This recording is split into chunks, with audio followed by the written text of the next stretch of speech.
આ ગોવિંદ એમને જ મૂકતો હોય, સાહેબને જ મૂકતો હોય ને પણ મૂકતો આવો સાહેબને મૂકતો આવો ગોવિંદભાઈ. સાહેબને મૂકતો હોય ને આટલું હાલશે સાહેબ તો હાલે. ઓહો અમે તો હાલશું. તમે જાઓ પોગો તો ખરા ડંકી. હું ગંગોત્રી 9 કિલોમીટર હિમાલય ચડ્યો છું ભાઈ.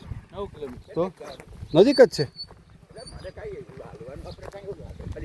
હા નજીક જ છે, આઘું નથી. હમણાં અમે નર્મદાની 22 કિલોમીટરની કરવાના છે. આ ખાલી અડધો કિલોમીટર છે. તમે અઘોરનગર આ વાગે પુસ્તકનું નામ સાંભળ્યું છે? હા સાહેબ. એમાં આ વિસ્તારનો ઉલ્લેખ છે. એવું છે? હા અચ્છા. મોહનલાલ અગ્રવાલ પોતે આ વિસ્તારમાં આવી ગયેલા. હો હા મોહનલાલ અગ્રવાલ. હા તમને લઈ જાઓ. ના ભાઈ તમે વહી જાઓ. તમે લઈ જાઓ સાહેબ. હા ભલે. એમ હાલવાવાળા જ છીએ જાણ. હા તો હાલો હું વહી જાઉં. ગમે નહીં જવાનું છે ને બાપુ. જવા દો. હમણાં ઓગણીસ જ જવાનું છે નર્મદા. નહીં બેસે. હું પ્રેક્ટિકલ માણસ છું સમજા. બાપુ તમે વહી જાઓ. 3 નહીં તમે એક જ હો ને. હું તો જુવાન માટે છું. ના હું જુવાન નથી ભાઈ. હે બાપુ હાલશે બાપુ. હાલો આવો. હા બિસ્તરાને ફેંકો બહાર. હાલો એમાં નાખી દો. બિસ્તરા થઈ જઈ ગયા છે. કાંઈ કિંમત નથી. આ બધું નાખી દો. હોય તો લઈ લેવાનું હોય. આપણે ગામ ઉતરાય છે હોય થોડી લેવાનું. ઇન્કમ ટેક્સ વાળા પર તમારે રેડ પડવાની નથી. હાઈ સામે તો પકડો ને. તો પકડે ને. મારું ફોન તો રાખી દે. એવું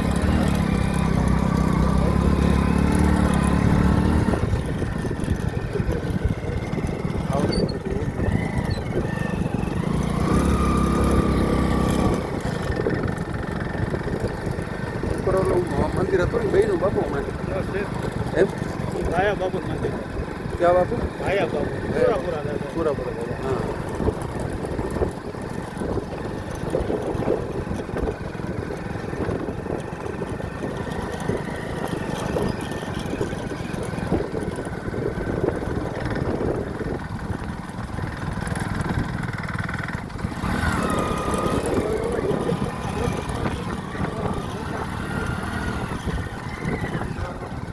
આપણા વિકાસ સૈની વિકાસભાઈ સૈની મારા ભાઈબંધ છે. એટલે મારી ભેગા આવે છે. પેલા દરોડા વિભાગમાં છે ને. દરોડામાં છે ઇન્વેસ્ટિગેશન વિંગમાં.